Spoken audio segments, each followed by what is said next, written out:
Hello and welcome to DNA Today. I'm your host, Kira Deneen. DNA Today informs you on what's happening in the genetic world, shows packed news stories and lessons, all to keep you updated and educated on the ever-changing world of genetics. And you can tune in every Monday at 11:30 a.m. to hear me live on WHUS.org or on the radio 91.7 FM. Last week, I had Sophia on the air, and she talked about her event, Rare Diseases Awareness Event 2015, which was held at the UCONN Health Center. And I was actually able to go and hear the presentations and really get a sense of rare diseases. It was kind of my first exposure to a presentation like that. And so I want to get into all the fantastic presentations from physicians as well as patients that have taken a very active role with fighting their family's disease. And it was a great mix of presentations. You know, you had those physicians, you had those patients, really letting the audience know what it's like to be on either end. Before I get into all that, though, I do want to mention that the 10th Annual Podcast Award nominations have been announced, and DNA Today has been nominated. We've been nominated under the general category, so you can go to podcastawards.com, scroll down to the general category on the left, and vote for DNA Today.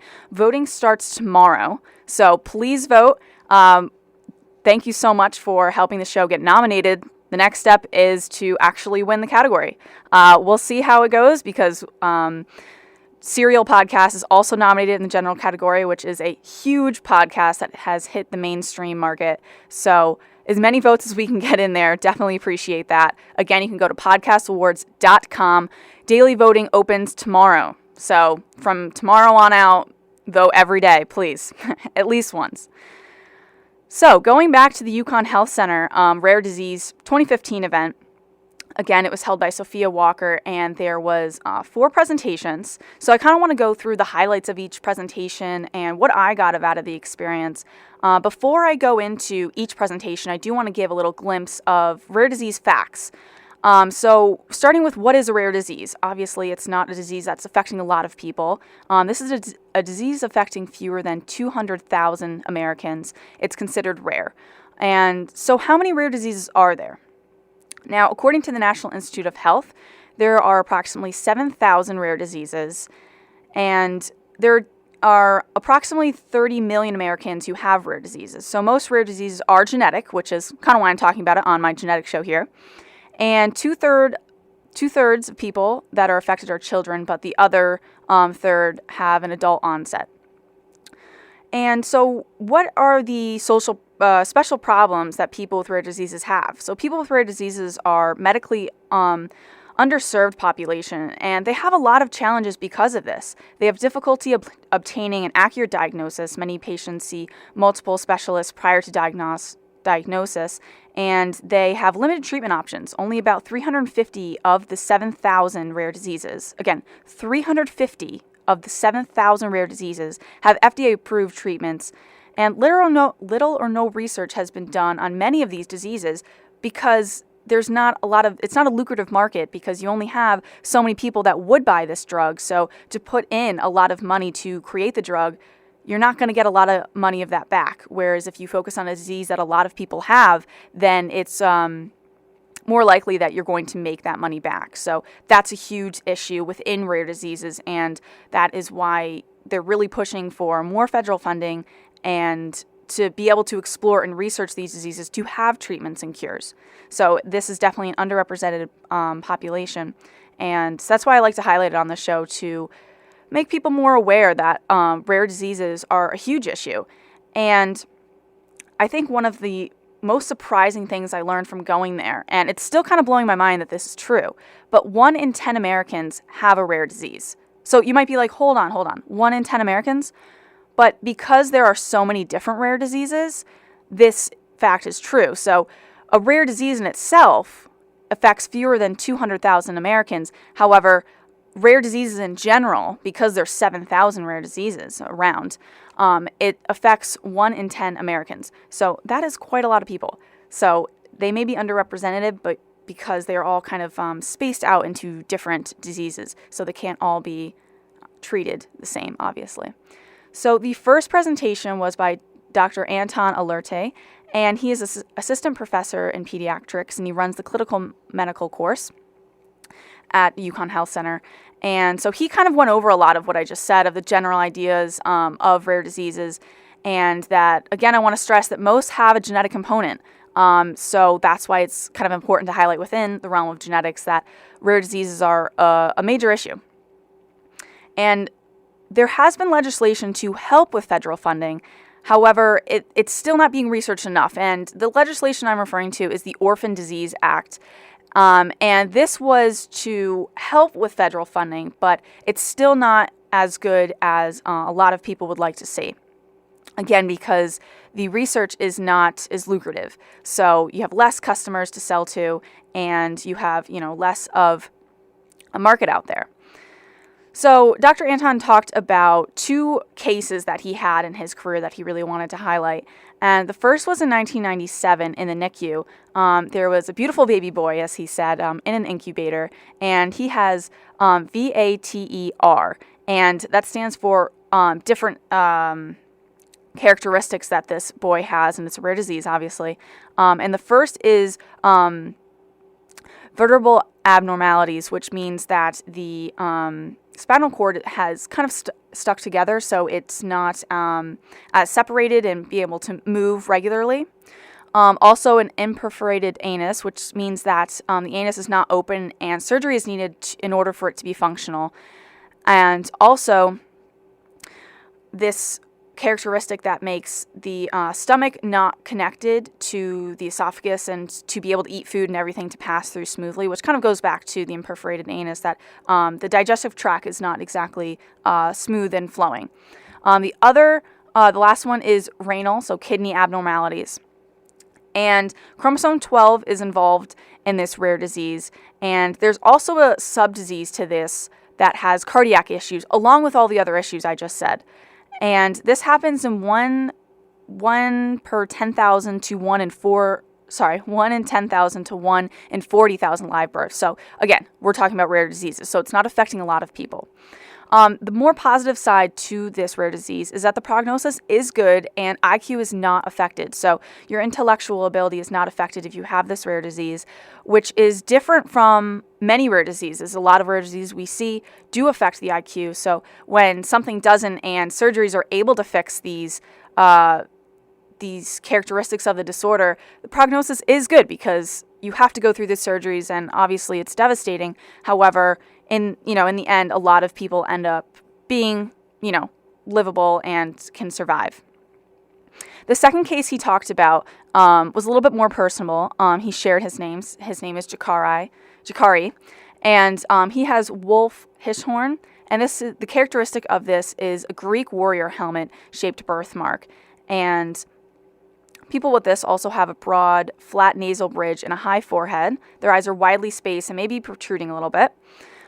They also have a small chin and small head, and so that's kind of the facial features. Now, there's also a delayed in growth and development and intellectual disabilities and seizures that they experience. So they also have a weak muscle tone, known as hypotonia, and they have underdeveloped muscles. So motor skills such as sitting, standing, and walking are significantly delayed compared to their peers without this disorder. So most children and adults with this disorder also have a short stature. Now, their social skills are strong when you compare them to people with other forms of intellectual disability, while their verbal communication and language skills tend to be a little bit weaker. And seizures tend to disappear with age, which is one of the more positive things in this syndrome. And it occurs in about twice as many females as males, and we're not sure why this is. That it's affecting more females than males, and it's about twice as many females as males. So not sure why exactly that's the case, but for right now, we know that it's the case, and that's it. So deletion of genetic material near the end of the short P arm of the chromosome 4, and the chromosome is folding in on itself, and that's what's different about this, and that's what kind of the mutation is. The prognosis for this is not as good as the first case I discussed. Unfortunately, the prognosis is that the baby will die within a year. And I want you to remember that when I say something a little bit later, that the prognosis is that the baby will die within a year. So the deletion, again, is 4P because there's a deletion on the chromosome 4 on the P arm, which is the short arm. P for petite is how I like to remember it. And so it's also folding in on itself, which is why this is happening. Now, studies suggest that larger deletions tend to result in more severe intellectual disabilities and physical abnormalities than smaller deletions. And this is something that I've talked about on previous shows, where if you have more mutations, the characteristics and the impact of the disorder or disease tends to be more. So if you have more deletions and more things are abnormal, then your characteristics are going to also be more abnormal. So that's kind of positive correlation there between mutations and the worse the disease gets. So there are 3 main genes that are deleted in people with this disorder. WHSC1, LETM1, and MSX1.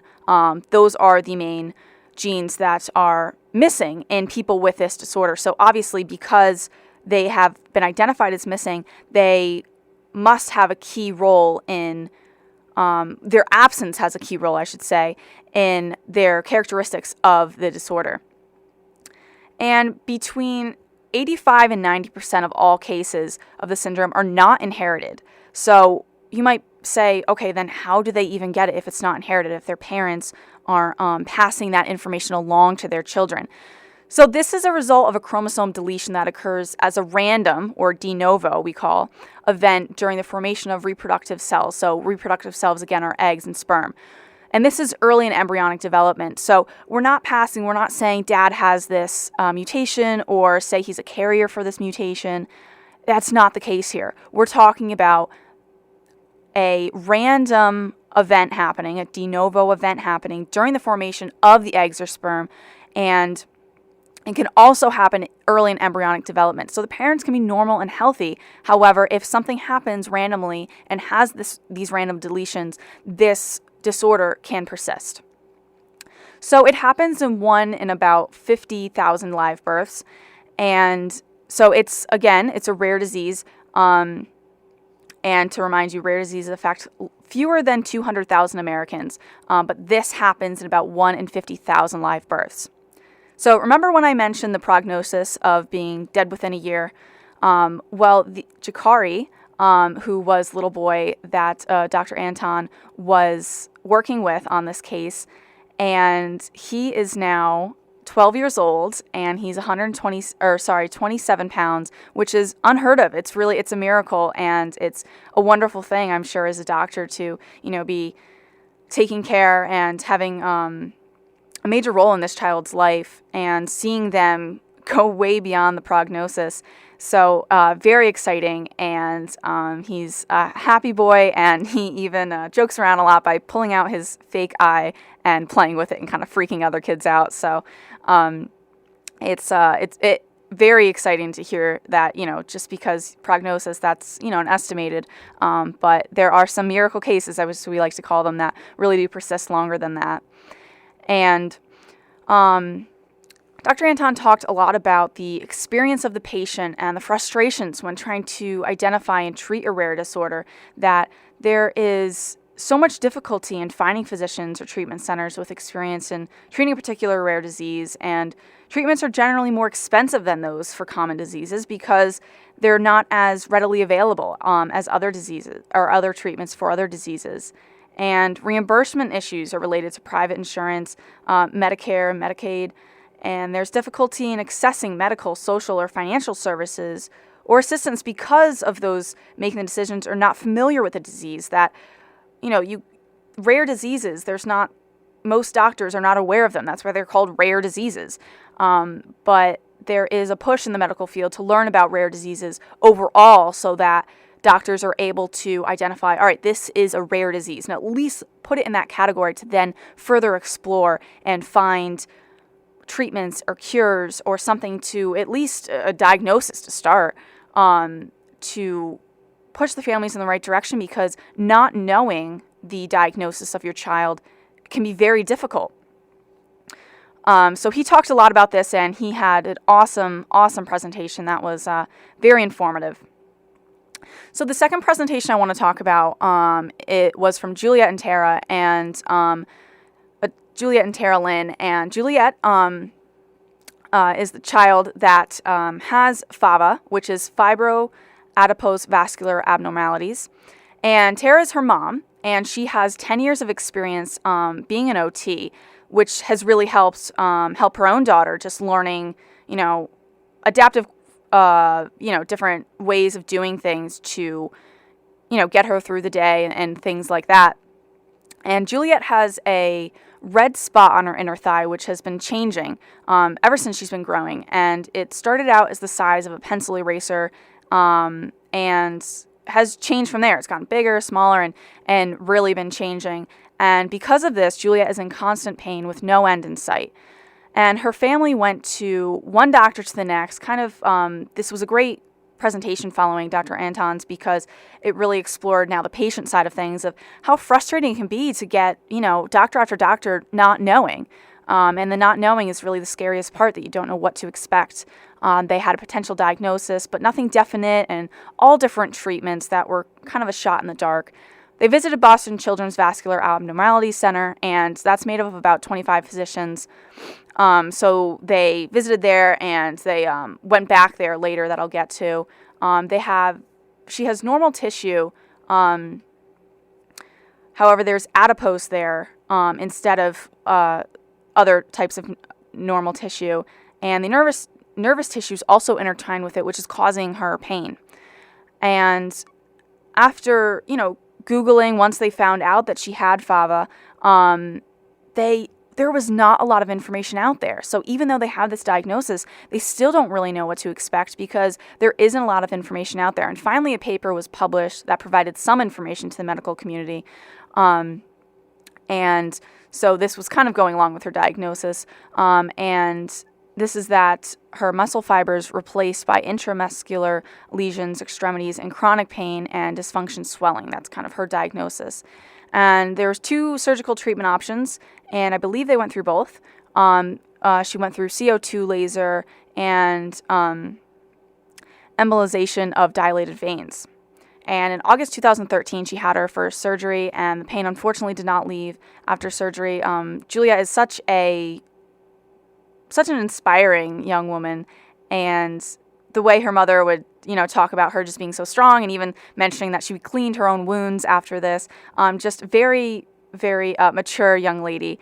And you could really just see how she just kind of takes everything in stride and sees things on the positive side, and acknowledges her rare disease, but kind of says, yep, this is what I have, and I'm just going to keep going. And she's very, very inspirational.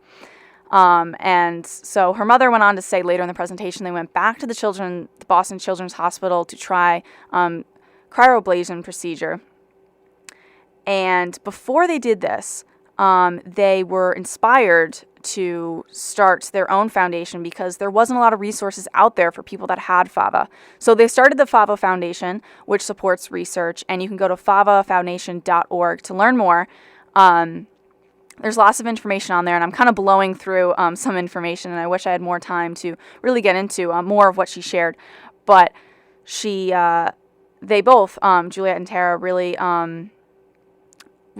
shared with the community what it's like to be a patient, but how you can really get people together. And in October 2014, they started a support group of kids and adults who have found that they had FAVA, and then found this organization. So they've been united together, and it's because of the FAVA Foundation that they started. So they are hoping to support research funds and to someday find a cure or treatment. So it's very exciting, and definitely go to favafoundation.org to learn more, because that is just a glimpse of what they talked about and what's available on their website. Another presentation was from Dr. Caroline Deely, and she is from the Form and Function Growth and Skeletal Health at UCONN Health Center. And she talked a lot about Chondral Plasia. And this is a type of dwarfism that people probably know it because Warwick Davis has it. He's a famous actor that was in the Harry Potter movies. That's how I first knew about him. And so she talked about how mutations in type 2 collagen causes this chondroplasia. And it's caused by less than 20 distinct mutations in the collagen type 2 gene. And I'm going to back up for a second. Collagen is this thick tissue, and it has a helical structure, or it's cartilage, and it has a helical structure and occurs in less than 1 in 200,000 live births. So this is way more than we've been talking about. Before I mentioned 1 in 40,000 or 1 in 50,000. Now we're talking about 1 in 200,000 live births. And this mutation called SEDC mutation disrupts this type 2 collagen so that it's not as tightly folded as it should be. And because of this, it can't get out of the cell because it's not the right size. It can't be exported out of the cell. So therefore, the cells swell, which can cause cell death. Now, Chondral Plasia has no treatments and growth hormones have not been successful. There are some surgeries that can help. However, they're a little bit gruesome, involving breaking the leg and stretching it to grow, which is kind of controversial. And it's hard to identify drugs for drug intervention of this type 2 collagen not tightly folding and not folding properly. So it's hard to find drugs to intervene, but if they can, they could intervene on certain cellular pathways to treat the disease.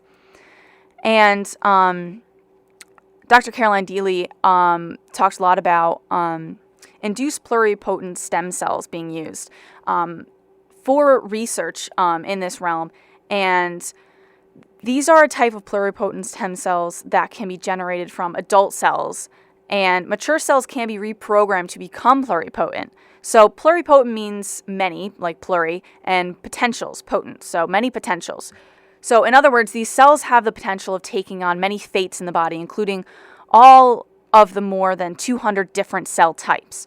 So for example, embryonic stem cells are pluripotent because they can become any type of cell. They can become an eye cell, a cheek cell, a liver cell, anything. So they have the potential to become many things. So pluripotent, many potentials. So they can propagate indefinitely as well as give rise to any other cell type in the body. Again, neurons, heart, pancreatic, liver cells, so many different types. And they represent a single source of cells that can be used to replace those lost to damage or disease. So how this works is patients' cells are taken and exposed to 4 different chemicals. And because of these chemicals, they are reprogrammed to act like stem cells. So you can take an adult cell that has already been differentiated, meaning it's already been chosen to act like a certain cell and be a certain cell, like a liver cell or something, and now it's kind of digressing back to acting like a stem cell, where it can become a different kind of cell. So it's kind of going back to square one and restarting from there.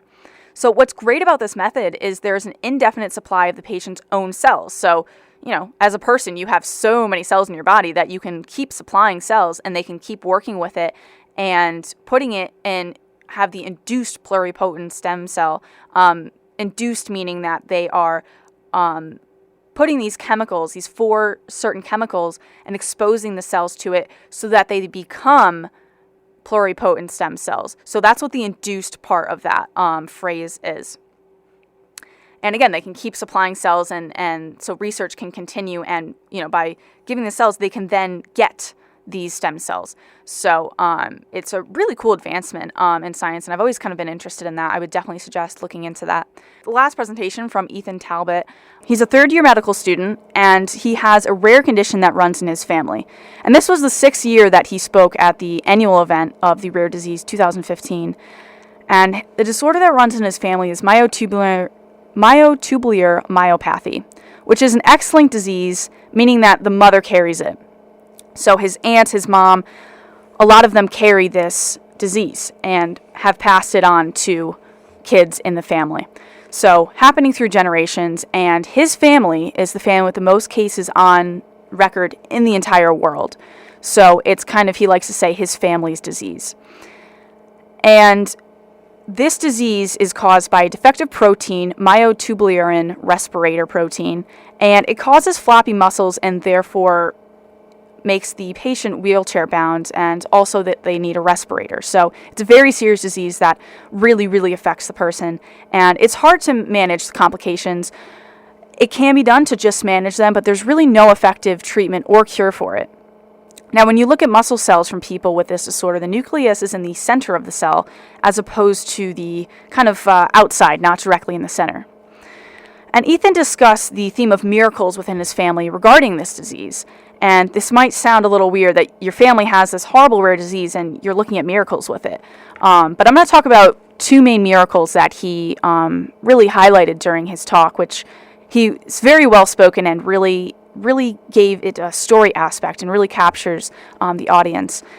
So the first miracle is that Joshua Frays, who was born to a dad who's a pro football player, had this disease. And when there is a celebrity or someone with a lot of money related to the disease, if it affects their family, a close friend, someone, usually gets picked up by media a little bit, and there's money behind it. So the pro football player, Paul Frays, donated $6 million so far in research just for this one disease.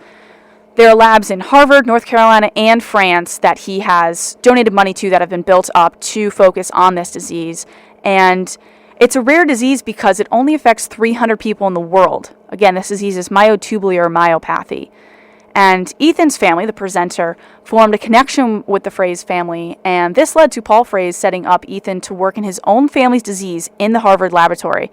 So Ethan was able to not only work on a rare disease and do research for it, seeking to find treatments and cures for it, for a community of people that are really affected by this, but also that it affects his family. So he kind of beamed with kind of pride that he was able to research his own family's disease and make advancements in finding these treatments. Now, Joshua Frays died in 2010 on Christmas Eve, and it was very touching to see that Ethan's presentation name was "None of you are just another brick in the wall." And this is a quote from Joshua that he would always tell his friends to inspire them to really continue on and strive for goals, and that, you're not just another brick in the wall. You are more than that, and that you have to continue striving for goals and to stay inspired. And it's really cool. You can go to the website joshuafrays.org. And there's a lot of cool quotes from him and Joshua's story and just how of an inspirational guy this was, that he was. And it's definitely great. Definitely check out joshuafrays.com. And Ethan's cousin, Patrick, died in 2004 at age 11. He had 100 seizures in a day, and it was just too much for his body to handle. But there have been huge advancements in research for myotubular myopathy. And there was a new paper with findings published in 2013, so very recently, the past 2 years. And this paper expresses the success of injecting an enzyme for replacement therapy. And what is happening is that this injection is an enzyme for replacement therapy in the veins of muscles of mice. So it's directly injected in the veins and muscles of these mice, and there have been much improvements in mice that have had this treatment. So the first miracle I talked about was the Frays family just being able to help with the myotubular myopathy community and having treatment and seeking treatment options with the money that they had. And so with this kind of blows my mind. This is very interesting. The other miracle is when the Frays family were on a vacation and they were at a diner, just, random diner, probably off a highway or something, and they were telling the waitress about their story.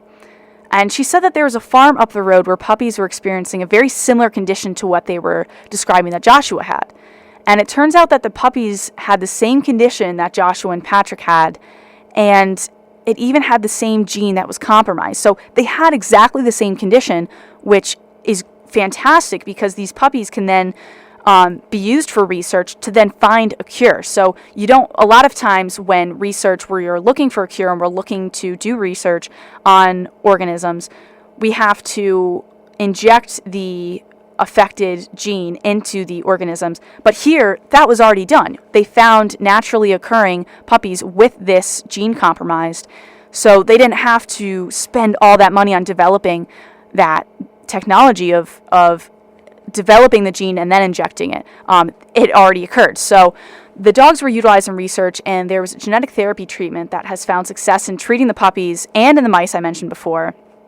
And this new round of treatment has just started in 2014, and they don't have full strength, but they have a great improvement in their abilities with their muscles. So it's very exciting to hear that they have this. And so I said that it would cost a lot of money to develop animals like this to do testing on, and the virus that delivers the genes in genetic therapy. So how genetic therapy works, a quick overview, is that viruses can be used to deliver genes into the body and introduce them into the body. So a virus that you pick up, basically what it does is it injects its genetic information into your cells, and those cells then produce the proteins from the genes that were injected, and then you start producing proteins that you really shouldn't be. Now, this technology and this kind of setup can be used in genetic therapy because you can introduce a gene into the body that can actually be beneficial. So they didn't have to do any of this. So it was already occurring. So it costs around $50,000, which may at first sounds like a lot, but when you think about pharmaceutical industry and how much money things are and how many years it takes to do things, all the different phases that drugs go through, it really is not that much compared to other drugs. So it was definitely amazing to hear from Ethan, and just such an inspirational guy, and really, really resilient. And you can see from his family, see from how he talks about his family, that he really is, a great guy that is talking a lot about his own experiences with his family's disease. Next episode next week at 11:30 a.m. Monday. And the show is DNA Today, and you want to remember that because when you go and vote for the podcast awards, you're going to scroll down to the left side of the page, go to general category and select DNA Today, then scroll to the bottom and submit your information. Again, that's podcastawards.com. Go to the general category on the left and please vote. We're up against cereal. I need as many votes as I can get.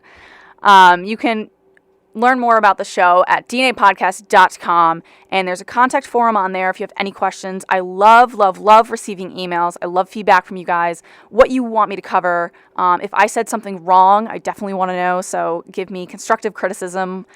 And you can also shout out to me on Twitter at DNA Podcast. You can follow me on Twitter at KIRADINEEN. Again, I'm Kira Deneen on Twitter. And if you don't like the contact form on the website, you can email in directly at info@dnapodcast.com. So questions, comments, concerns, everything. info@dnapodcast.com. And I also want to mention favafoundation.org and rarediseases.org. Rarediseases.org is NORD's website. And definitely want you to check that out. So thanks for listening, and join me next week again, Monday at 11:30 a.m. on WHUS.org or 91.7 FM to learn and discover new advances in the world of genetics.